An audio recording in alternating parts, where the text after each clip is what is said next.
Yeah, very excited for our next speaker, who I know very well. We met about maybe 8 years ago when she had just become the executive director of Youth Move National, which we've been hearing a lot about Youth Move Idaho, which, if those of you who don't know, Youth Move Idaho is part of a national organization of Youth Move. And Lacy was their first executive director, and she had come to that after doing tons of advocacy work in the foster care space and starting her own company and uh, speaking on super high levels of the government at SAMHSA and doing all kinds of awesome stuff. Uh, I thought she was so cool that we actually got married and had a beautiful daughter, and who you met yesterday, if you were on the call. So she was throwing eggs at me. Uh, but uh, but Lacy and I are no longer married, but have the awesome privilege of getting to co-parent our daughter Gracie together, and she's gone on to do lots of awesome things since Youth Move. She's a consultant. She's a special trainer for Brene Brown's program Dare to Lead, and does all kind of super cool stuff. And just got her third master's degree. Is now working on her PhD in leadership. So without further ado, Lacy Dicharry.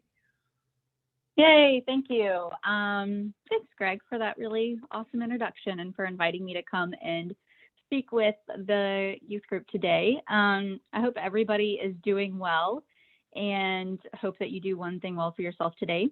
And what I want to talk about to you all today is really just this thought of that you are a leader and you are successful because of what you've been through, not in spite of what you've been through. I think a lot of us that go through hard life experiences, whether that's through foster care, through poverty, through trauma, through mental health challenges, especially that journey of like figuring out who we are and how does this thing that I don't know how to name showing up in my life and it's causing issues. And, that whole journey can be really challenging, and it can give us some really negative messages about ourselves. And what I fully believe and I have experienced and lived through is that, yes, I had to go through all of that. I had those messages about myself. I still battle with those sometimes, but I fully believe that I and all of us that go through those are stronger and are leaders because we went through those situations. I'm going to talk a little bit about three main concepts around that and share some stories within that. But that's the biggest thing I want you to take away from today is that, yes, you might be going through some hard things. Yes, you might have some labels on you that you don't like. Yes, you probably have had some negative experiences and trauma, but those experiences are what make you incredible, and they are what give you leadership skills to be successful. And so I'll share a little bit about my journey. I think Greg kind of covered some pieces, but I am an advocate for lived experience engagement and lived experience leadership. I did go into foster care whenever I was 15 with three of my younger siblings due to abuse and neglect that was happening in my home. And then I really tried to stay in denial about my mental health consequences from that abuse for a really long time. I experienced, kind of complex trauma, and my mother was an active meth user ever since I was a kid, and she's been in and out of prison. And, and we didn't really live with her after I was 6 years old, and she would, come into our lives, and then she'd disappear for a couple of years. And then we get a letter from a penitentiary. And so that's kind of how that journey went. And then my father was an active alcoholic, and I experienced abuse and neglect due to his mental health issues that he did not address. And so ultimately that led to me and five siblings entering into the foster care system. And we know that that can be a challenge, and that is traumatic, right? It is a traumatic situation, being pulled from your home and being taken, not knowing where your siblings are, not knowing what kind of home you're going to live in, not knowing the people that are going to be taking care of you. And it was a really, really scary time. And at the same time, though, that is also when I recognized that my voice had an impact and that I could be a leader in my life, and I could be a leader and influence others' lives for the better. And what I mean by that is like, how can this traumatic situation really translate to leadership? Like how do you draw that line? And ultimately, I realized this much later. I didn't realize it at the time, when I was 15, but when I was the executive director of Youth Move National, I had the tremendous opportunity to attend Georgetown Leadership Academy. And I think there were 3 of us youth leaders in a room of about 120 people. And the first question they asked was, when did you first see yourself as a leader? When is the first time that you had a leadership opportunity that you recognized the leader within yourself?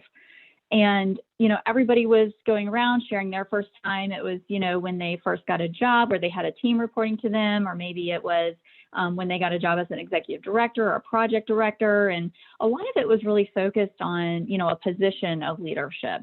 And for me, ultimately, the first time I realized when I was a leader was when I went into foster care, because I was able to speak up, use my voice, one, to get my siblings out of a bad place. I had the courage to, share that, knowing that our lives would be changed as a result, right?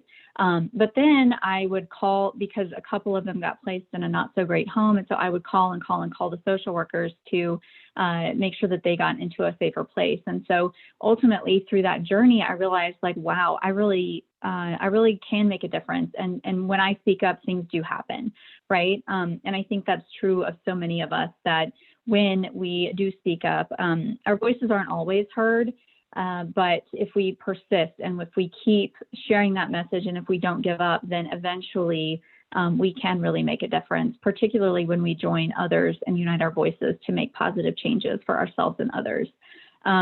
So through that journey, I spent a lot of time in the foster care advocacy space. I became a national consultant, going around to different states and helping youth leadership boards learn to use their voice more effectively through strategic sharing, strategic planning for their youth boards, doing board development, doing leadership skill development. And so I got to travel to almost every state and help with that. And then through my own unmet mental health journey, I realized that there was this whole other movement happening with young people on the mental health side of things.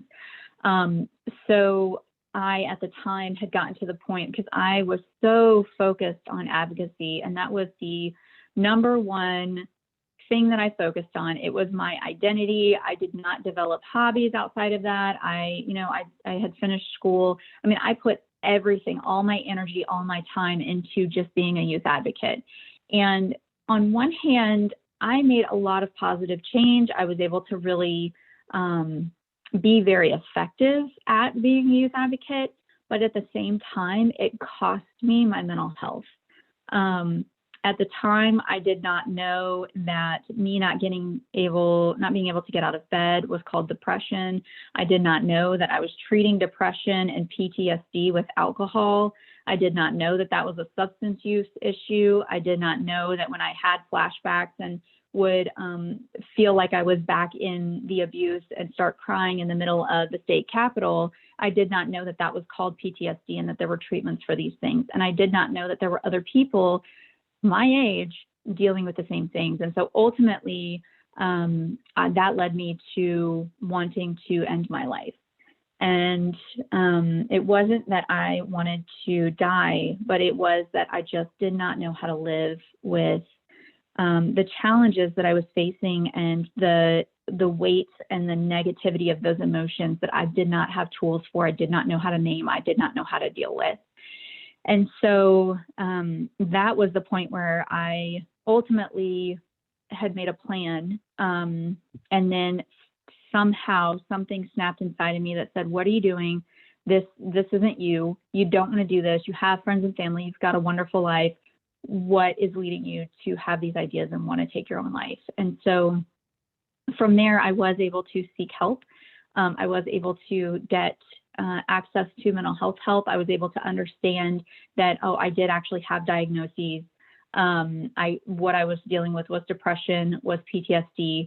And so I was able to access mental health help through the EAP at my job, but also then started reaching out to other youth groups who were focusing and leading efforts on behalf of young people experiencing mental health challenges.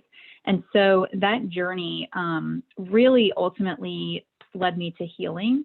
You know, I'm a huge advocate for peer support. I think for my personal journey and my healing, I absolutely needed therapy and I absolutely needed peer support. It was not one or the other. I needed to have skilled professionals who knew how to name what I was going through, who had treatments for what I was going through, and could guide me on that process. And I also needed equally youth peers who were going through the journey, who we could just share our experience with each other and support each other. You know, when it was 2 a.m. in the morning and I was having a mental health breakdown and I wanted to end my life, I had people that I could call and who could pick up the phone on the other end of the line and say, yep, I totally get it. I've been there. And that for me was life-changing. And so you know, for those of you listening, I would highly encourage, you know, if you have struggles in your life, number one, go and seek help to figure out how to name those. If you don't understand what's happening and you're being challenged by things, and if you don't have language for it, if you don't know an exact like name and know that it can get better, go seek help to figure out what is happening in your life. And then two, get involved with, you know, y'all are attending this youth conference right now. And I know that the Idaho Federation of Families has a lot of youth efforts happening. So get in contact with them, go join them. You know, even if you don't see yourself as a leader yet, or if you don't feel like you're ready to take on a leadership role, go join the events that they're putting on. Join their youth board, join the youth group. You know, there are so many things that you have that you can contribute because of your experience, no matter what that is. And ultimately, that's where I found healing. You know, I mean, it's great to have those leadership skills. You can put those on your resume. You gain a lot of skills that are transferable to other jobs that you can use in your career later. But ultimately, the best thing I ever got out of those experiences was lifelong connections and understanding, not only from my peers, but it helped me to understand myself better. And that's ultimately what I needed in my journey to become a lived experience leader. And so I want to talk about 3 things that really helped me in my journey to become, one, healed. You know, it's an ongoing process, but how I can really love myself and be okay with myself and learn to be an authentic leader. But 2, how to really use my story and my, what a lot of people would say are negative experiences or life challenges, see those as learning grounds and leadership development. That's where we learn leadership skills. So the number one thing I think that I had to do for me to be able to be a whole person and really offer my experience as a leadership skill set was saying from that we have in recovery, is that acceptance is the answer to all my problems today. And for me, what that means is I had to really accept situations as they were. I could not stay in denial and heal things at the same time. And so what I mean by that is I tried to deny my the sexual abuse that I had experienced as a kid. And I thought, well, if I just don't talk about it, if I just ignore it, if I just don't address it long enough, it'll eventually just go away on its own.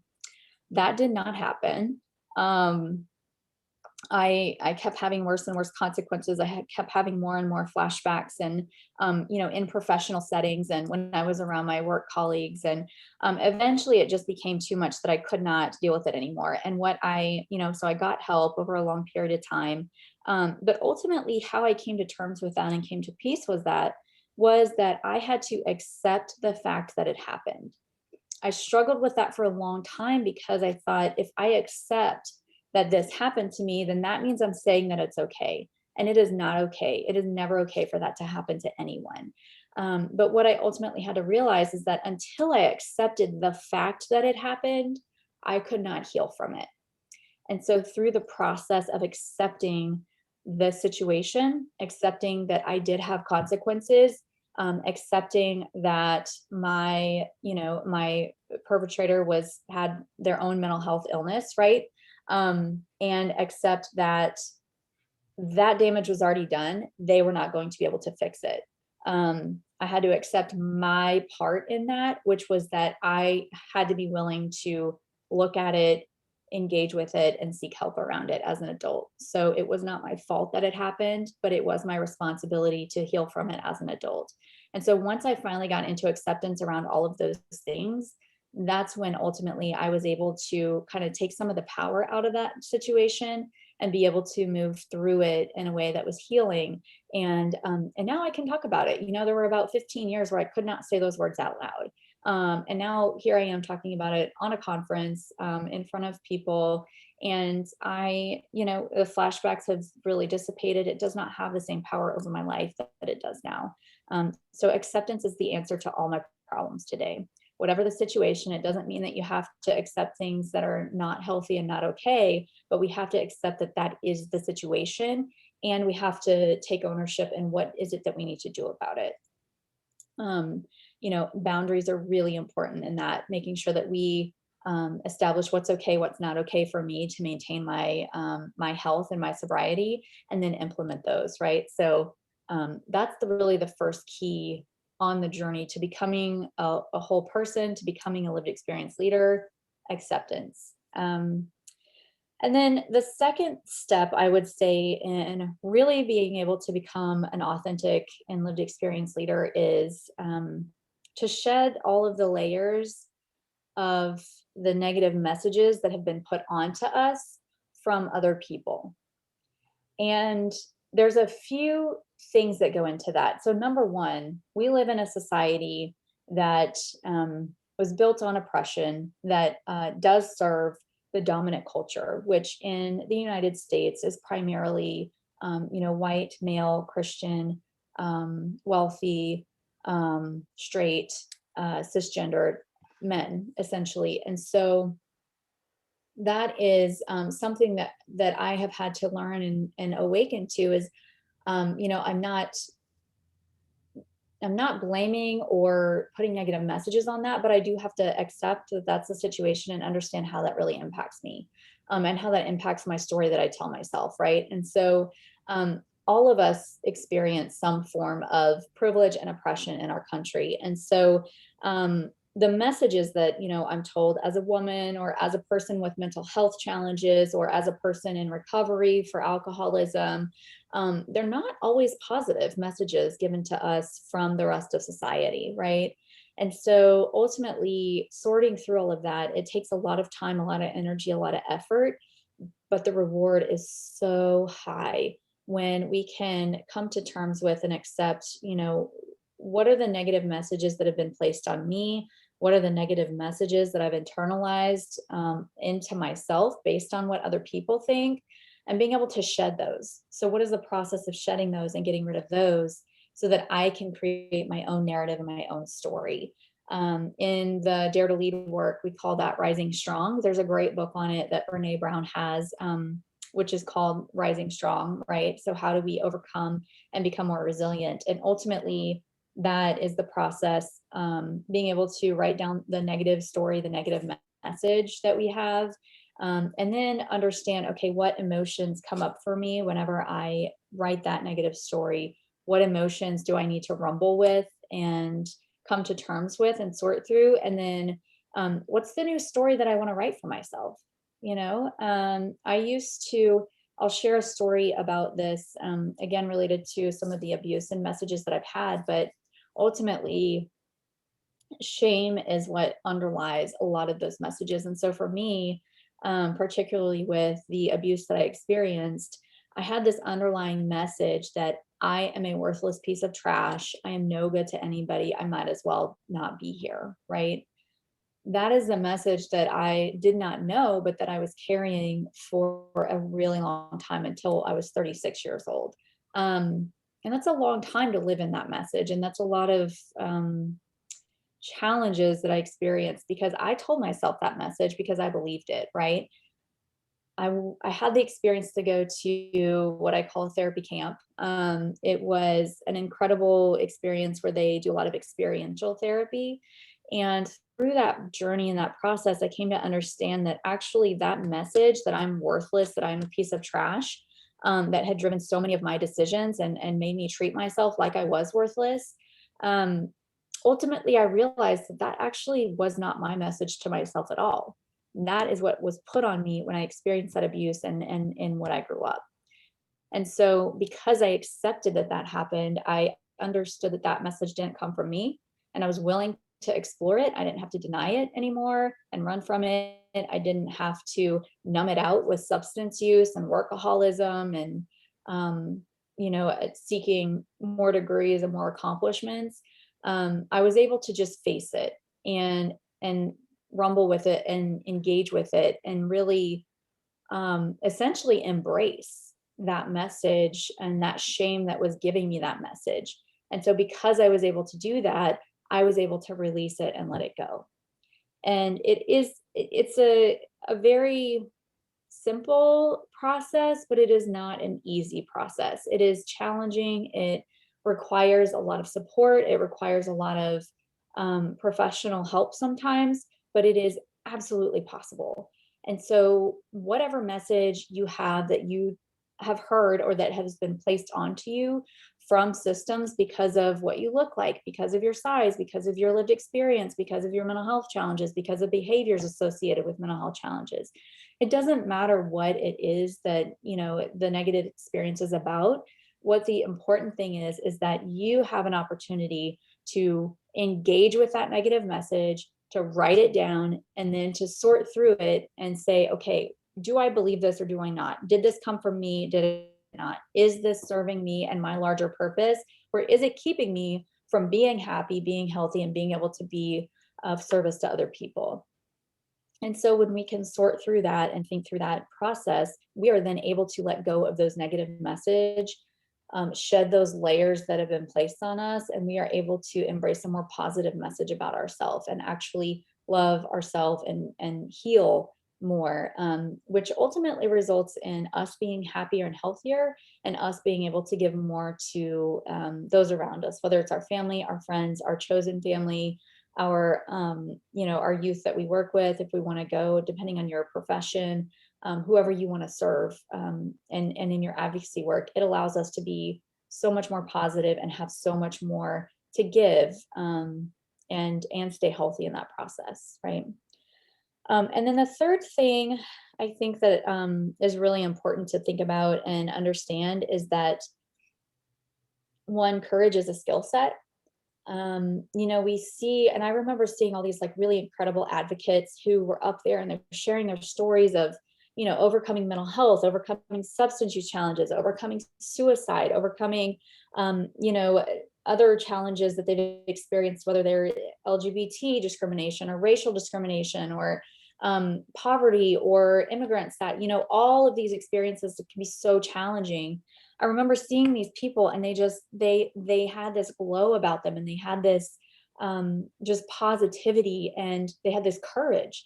Even myself, I would go and advocate on, and talk about foster care, but I would only talk about that part of my life. I couldn't talk about the abuse and the mental health stuff until I went through and sorted through that on my own, and then I was able to share it, right? I was so afraid of what would come up. I was afraid of the negative messages. I was afraid of the stigma that would happen.